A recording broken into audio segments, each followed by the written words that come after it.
Olá pessoal, tudo bem com vocês? Bom, eu tô lendo bastante agora no mês de abril e eu pensei que seria legal dividir então um vídeo de leituras em dois pra gente conversar com mais calma sobre as coisas. Então temos aqui as minhas leituras de abril, parte 1, que eu li até ali mais ou menos o dia 15 de abril.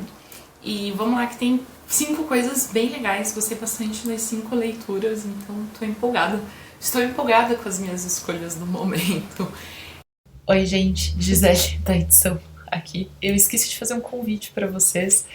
No próximo dia 19 de maio, então, eu vou mediar o próximo encontro do Telas Literárias, que é uma espécie de grupo de leitura do Goethe Institute sobre literatura alemã.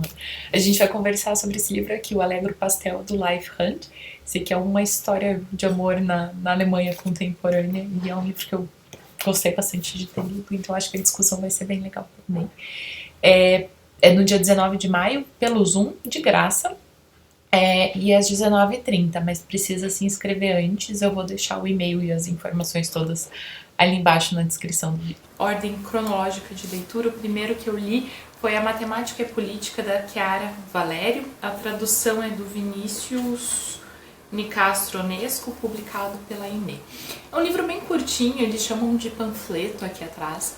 A Chiara é uma escritora, editora e doutora em cálculo das probabilidades pela Universidade de Nápoles, né? Uma escritora italiana. E ela tem um argumento bem interessante nesse livrinho aqui, que é aproximar a matemática da democracia, no sentido de que a democracia também é esse sistema com regras, né, que cria o seu funcionamento a partir disso, assim como a matemática, mas mais do que isso, que a matemática como linguagem é uma verdade compartilhada por um grupo, assim como a democracia vai ser. Me parece que ela escreve, ela não se aprofunda na questão da pandemia, mas me parece que ela escreve nisso, esse livrinho num momento em que... Livrinho eu tô falando que é um texto curto, tá, gente?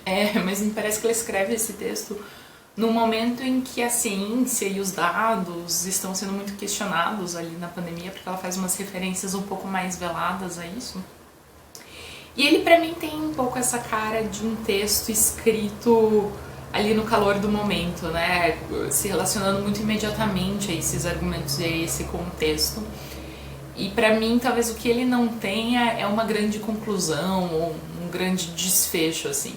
O que eu não acho necessariamente é um problema. Eu fiquei sentindo um pouco de falta, mas eu acho que é um livro um texto que cumpre também seu papel de fazer essa relação e de problematizar essas coisas e de fazer essa aproximação entre esses dois temas, né? Mas uma coisa muito que ela vai falar é sobre como fazer matemático talvez não seja tão neutro quanto as pessoas acreditam, porque ele também é feito por uma pessoa, é uma linguagem que está sendo manipulada de determinada forma e que a partir disso ela também está em serviço de ideias políticas, né, para bem ou para mal, mas que também que a gente pode aprender a partir disso, né, como que a gente lê os números principalmente e tal. Ele é um livro que vai tocar nesses assuntos. Eu acho muito divertido que a Chiara vai trazer muitas referências para construir o argumento dela, inclusive Harry Potter, por exemplo, coisas assim. Não é um livro muito, assim... Ela vai trazer filosofia, vai trazer o Agamben, por exemplo. Então, é um livrinho que vai para muitos lados, assim, o que eu achei legal. Obviamente, não sou entendida de nenhum dos temas profundamente. E com certeza uma pessoa mais versada nesses temas falaria de outro jeito, mas eu gostei de conhecer as ideias dela, conhecer esse argumento dela, e foi uma leitura interessante. Gente, tudo bem? Eu da edição aqui de novo, porque aparentemente eu esqueci de falar metade das coisas que eu queria falar nesse vídeo. Rapidinho, então, só para avisar para vocês que esse livro da Chiara, Matemática e Política, eu li porque eu li Os Despossuídos, da Ursula Le Guin, e gravei um podcast sobre ele com o pessoal do Rede Poderosa, e foi muito legal. E a conversa, né, assim, eu fui pra Matemática Política porque tem um pouco a ver com a questão central aqui do livro, e eu acabei falando um pouquinho sobre ele lá também, então eu vou deixar o link do episódio ali embaixo, e é isso. Bom, minha segunda leitura do mês foi o Kentuckys, da Samantha Schweblin, publicado pela editora Fósforo, com tradução da Lívia de Orsola. Esse é um livro bastante comentado, né? Eu acho a capa muito legal. Eu imagino, então, que é muito provável que vocês já saibam sobre o que ele é, mas, de qualquer maneira, a gente tá aqui num mundo em que foram criados ali um dispositivo novo, que são espécies de bichinhos de pelúcia robotizados, só que eles não se mexem, não atuam de acordo com o que o dono quer, mas eles são ligados a um usuário que vai ter um aplicativo no seu computador, e esse usuário que vai controlar então o bichinho. E é uma maneira de interação entre as pessoas, mas a grande questão é que a gente não sabe quem que são as pessoas, né? A gente não sabe quem vai ser o bichinho, ou no sentido assim de não é somos amigos e vamos fazer esse laço, a questão é randômico, né? A escolha é aleatória. A partir disso a gente vai ter uma espécie de catálogo de personagens. A gente vai ter um livro que é um pouquinho também um livro de contos, porque a gente vai ter essas histórias em que esses Kentuckys aparecem, seja contextos em que a gente tem o bichinho ou que a gente tem a pessoa controlando o bichinho. Algumas dessas histórias se repetem e são ampliadas em textos futuros, né? Então a coisa se desenvolve mais, e alguns são isolados, alguns a gente tem só aquele capítulozinho e pronto. Então é um catálogo de personagens, né? A gente vai ter como diferentes pessoas se relacionam com os Kentuckys e várias das situações decorrentes disso. Eu acredito que essa escolha da autora de fazer esse catálogo de situações, esse catálogo de personagens, tenta ampliar um pouco, né? Se a gente focasse em uma situação só, a gente estaria fechado àquele contexto, né? E aqui a gente vai ter esse contexto maior, então, de, sei lá, um grupo de adolescentes que tenta enganar alguém, mas é enganado em retorno, ou um pai divorciado cuidando do filho, e o Kentuckys a princípio seria um instrumento para isso, mas alguma coisa acontece que foge do controle dele, ou uma senhora mais de idade que assiste né, que é um dos bichinhos que começa a ver a vida de uma jovem se desenrolando e tenta interferir ali de alguma forma. A gente vai ter muitas das situações dos contatos decorrentes disso. Por outro lado, né, ao mesmo tempo que a gente ganha a variedade, a gente acaba talvez perdendo um pouco em profundidade, porque a ideia justamente é passar por esses contextos diferentes e esses limites diferentes, né? No fim, cada um dos nossos núcleos vai cruzar os limites em algum jeito, em algum momento, né? Nem sempre, às vezes de um jeito mais saudável, às vezes de um jeito mais problemático, mas isso vai acontecer. E vai questionar essa interação humana e tecnologia e interação entre humanos, porque no fim é isso, né? O que essa tecnologia está permitindo é que humanos que provavelmente não se encontrariam de outra forma interajam. Mas ele é um livro, então, que vai mais pela variedade do que a profundidade. Eu assumo que isso foi uma coisa que eu estranhei um pouco. Eu teria preferido, talvez, que ela aprofundasse mais em algumas histórias e tivesse esse tom mais conclusivo também, a partir disso. Mas não acho que seja uma escolha ruim também, né? Eu acho que o livro funciona como esse catálogo também. E questionar um pouco isso, né? Mais do que pensar a tecnologia em si, eu acho que o que a Samantha tá se propondo aqui é justamente pensar a interação humana decorrente disso, né? Como pessoas de culturas são diferentes, em geral a gente está em países diferentes, quais são esses comportamentos, né?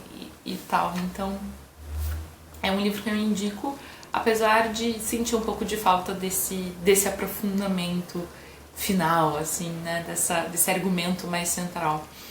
Mas acredito que é um livro interessante mesmo, assim. Foi uma leitura que me envolveu bastante, aquele tipo de livro que a gente fica muito apegado, assim, com o que vai acontecer e tal. Então eu acho que ela manipula muito bem a linguagem nesse sentido também, e por isso que eu indico o livro. Bom, depois disso eu fui para outro livro bastante comentado nos últimos tempos. Aqui tá O Amigo, da Sigrid Nunes.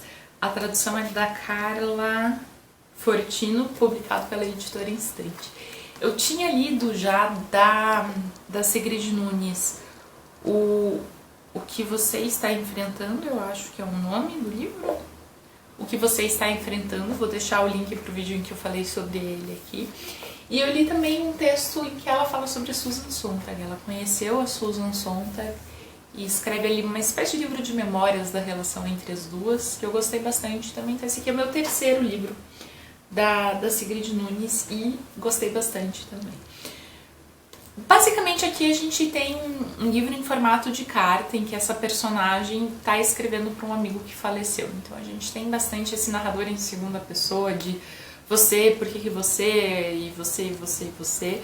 Apesar da gente ter muito claro também esse eu dela, né, da personagem que está escrevendo. E a personagem que está escrevendo é uma escritora e é uma professora de escrita criativa e tá lidando então com esse processo de luto da perda desse amigo que se suicidou, então uma situação, né, bastante em que ela se questiona também bastante a relação entre os dois, e ela vai também tá ali lidando com a escrita de um projeto que ela tava pensando em escrever e tal. E tem também um cachorro, né? A imagem da capa já entrega isso, porque esse amigo tinha esse cachorro e acaba ficando com ela no fim das contas. Então, como esse cachorro vai ser parte do processo de luto dela, como no começo é um peso, assim, é um problema para ser resolvido, mas ela começa a criar ali uma relação com o cachorro também. E é a partir disso que se desenrola a história. Esse aqui é aquele tipo de coisa que tipo de livro em que não acontece muita coisa, né? Ele é um livro mais introspectivo, livros sobre luto em geral são assim, né? É o pensamento da personagem que vai mudando e o tempo, né, que a pessoa tá vivendo.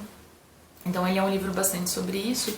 E uma coisa que tinha me encantado muito no outro livro da Sigrid Nunes, O que você está enfrentando, que ela continua, que ela faz aqui também, e que eu gosto muito de encontrar, é que a gente tem essas personagens que são escritoras e leitoras e elas estão sempre referenciando a literatura para falar sobre as coisas, né? Então elas estão sempre puxando algum escritor, alguma discussão, algum tema e pensando a partir disso, porque essa é a linguagem delas, é a linguagem que elas entendem o mundo, é o jeito que essas personagens entendem as coisas. E é muito legal pra mim porque como leitora é assim um pouco também que eu vejo o mundo. Quando alguém me conta uma história, eu vou pensar em algum livro que eu já li e tal. Então ele é muito legal como ela mistura essas coisas, como ela mistura ficção com um pouquinho de crítica literária também, como ela entremeia essas coisas. Claro que as personagens acabam ficando um pouquinho parecidas, né? Eu não recomendaria talvez ler os dois tão perto um do outro, porque tem esse potencial das histórias ficarem um pouco parecidas. Mas eu acho que ela faz isso muito bem e eu acho isso muito encantador e eu com certeza continuaria lendo as coisas dela, porque pra mim dá muito certo, assim. Ela também vai brincar um pouco com essa noção da narradora e da história, desse narrador em segunda pessoa no final do livro. Eu não quero dar tantos spoilers, mas ela vai dar uma leve bagunçada nessa noção desse mundo que a gente achava que conhecia, do jeito que a coisa funcionava. É um final pra mim bem legal, assim, ela me levou pra um lugar bem inesperado nos últimos 2 capítulos, gostei bastante desse fim mais de impacto, dessa quebra de expectativas, assim. Mas enfim, é um livro muito gostoso e recomendo, principalmente, eu imagino que todo mundo que esteja assistindo seja leitor, né, e por isso que tá assistindo o vídeo, mas sabe, pessoas que veem o mundo a partir desses olhos da literatura, eu acho que podem se identificar muito com esse livro também. Depois disso, eu fui pro Escrever, da Marguerite Duras. Esse aqui faz parte dessa coleção nova que a Relicário está trazendo de traduções dela. A tradução e a coordenação do projeto é do Luciene Guimarães de Oliveira. Esse aqui, então, foi o primeiro livro publicado dessa coleção. E ele tem 4 textos. A gente tem um prefácio Depois disso a gente tem o texto Escrever, A Morte do Jovem Aviador Inglês, Roma, O Número Puro, e tem mais uma Exposição da Pintura, então são 5 textos. E ele é uma coletânea de ensaios, estou chamando de ensaio, de textos mais de não ficção, em que a Marguerite Duras vai falar sobre arte, sobre escrita, sobre leitura, enfim, né, sobre esses temas. Uma coisa que me chama a atenção de princípio, assim, é que a Marguerite Duras tem esse jeito mais poético, metafórico, imagético, desconstruído um pouquinho de ver o mundo, e isso transparece também nessa escrita mais de não ficção, porque aqui também a gente vai ter uma coisa, não um ensaio do jeito tradicional, não um argumento muito central e tudo mais. Acho que o exemplo disso é o texto Escrever, que dá título ao livro, porque ele é um texto que na realidade não foi escrito como ensaio diretamente, mas uma espécie de monólogo que ela faz em vídeo, né? Na realidade eles estavam fazendo um filme na casa dela, a equipe continua lá na casa dela e perguntam para ela sobre escrever e ela fala isso. Então ele é um texto muito espontâneo, muito fluido, nesse sentido de que a gente nem sempre espera terminar uma coisa para mudar de assunto, que é o que a gente faz na fala, né, com muito mais frequência, e no texto com menos frequência.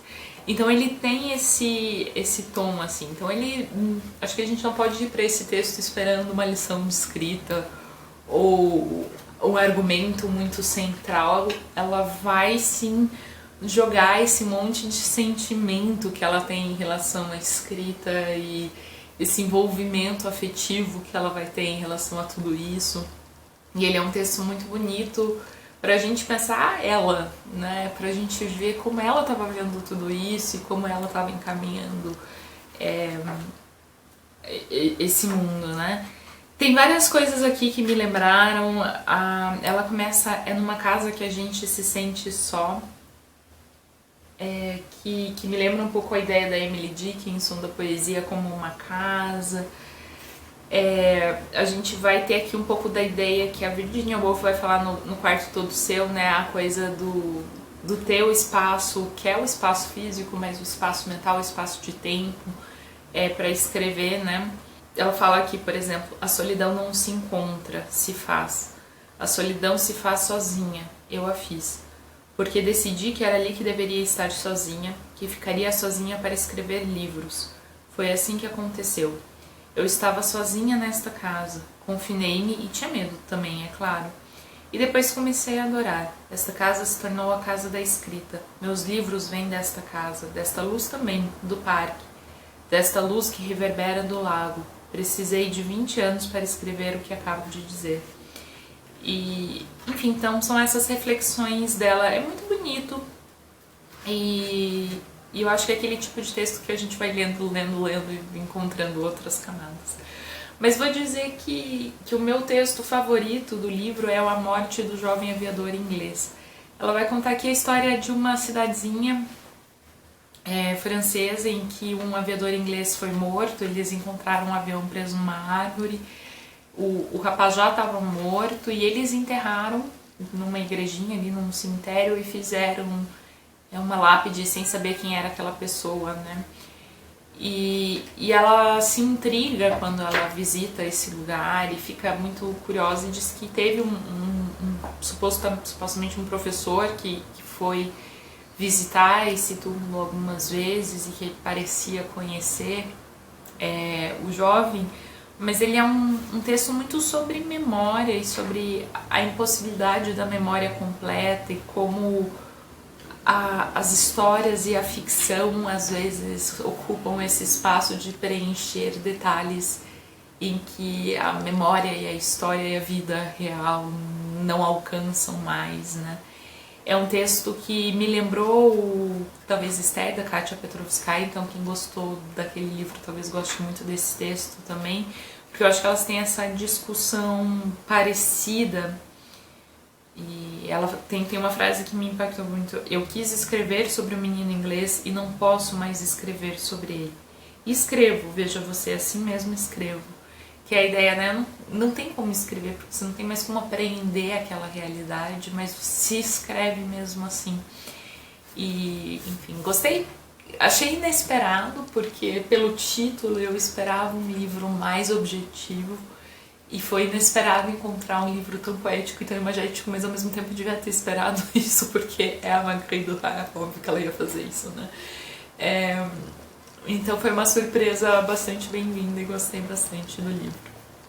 E o último livro que eu queria comentar no vídeo de hoje, então, pra gente ficar mais ou menos ali no meio das leituras, é a autobiografia de Alice Betoklas, da Gertrude Stein. Esse livro aqui é uma edição da Kozak ainda, e a tradução é do José Rubens Siqueira, mas eu imagino que esse aqui não esteja difícil de encontrar. Esse aqui é um livro muito curioso em vários aspectos, mas a gente tem a Gertrude Stein, né, escritora bastante famosa, e mais talvez, acho que às vezes a Gertrude Stein ficou mais conhecida pelo seu papel de agente ali no modernismo, de ter incentivado e apoiado tantos outros artistas, do que como escritora talvez, mas é uma dessas escritoras que eu quero conhecer mais. E aqui ela vai fazer um texto autobiográfico, ou seja, em primeira pessoa, eu vivi, eu nasci, papapá, só que não dela mesma, da companheira dela, a Alice Toklas. Ao mesmo tempo, então a gente tem essa narradora em primeira pessoa, que é a Alice, contando da vida dela, onde que ela nasceu, como que ela conheceu a Gertrude Stein, como que ela foi para Paris, enfim. A gente tem a vida da Alice, ao mesmo tempo em que a Alice passa muito tempo do livro falando sobre a Gertrude Stein. Então a gente tem aqui um livro que brinca um pouco com essa noção de gênero, porque a gente vai ter também uma espécie de biografia da Gertrude Stein, só que contada, né, pelos olhos da Alice, que está sendo criada pelos olhos da Gertrude Stein. Então a gente tem toda uma construção complexa de narrador, e para quem gosta, quem pira nessas coisas de narrador e pacto de leitura e etc. Eu acho que esse aqui é um livro muito interessante. Até pelo desfecho, também não vou dar os spoilers, mas o desfecho acentua bastante essa relação do livro e é bem legal. A outra coisa que é muito fofa e muito interessante desse livro, eu quase queria ter lido esse livro mais jovem também, apesar de que eu acho que a coisa do narrador não teria me interessado tanto, né? Mas ele é também um livro sobre esse período da França e desse mundinho, desses escritores, então pensando no Hemingway, no Fitzgerald, um pouquinho do Joyce, a Shakespeare & Company, né? O Joyce eu acho que é mais indireto porque é via Shakespeare & Company, mas aparece aqui, aparece o Picasso, o Matisse. Então é muito desses saraus, desse momento de efervescência cultural muito grande, né? Então, para quem gosta desse período, quem é curioso com esse período, eu acho que esse livro também agrega muito a esse tema, né? E é uma das grandes fontes primárias desse período. Mas para mim o que eu acho mais legal do livro não é tanto isso, apesar de achar esse aspecto legal também, mas é a coisa do narradora, né? Da narradora criando, da Gertrude Stein como escritora criando a narradora da Alice, que é uma pessoa real, mas criada como personagem fictícia, que cria a imagem da Gertrude Stein, que é quem de fato está escrevendo e percebendo esses indícios todos ao longo do texto. Para mim é uma das coisas mais interessantes desse livro enquanto obra.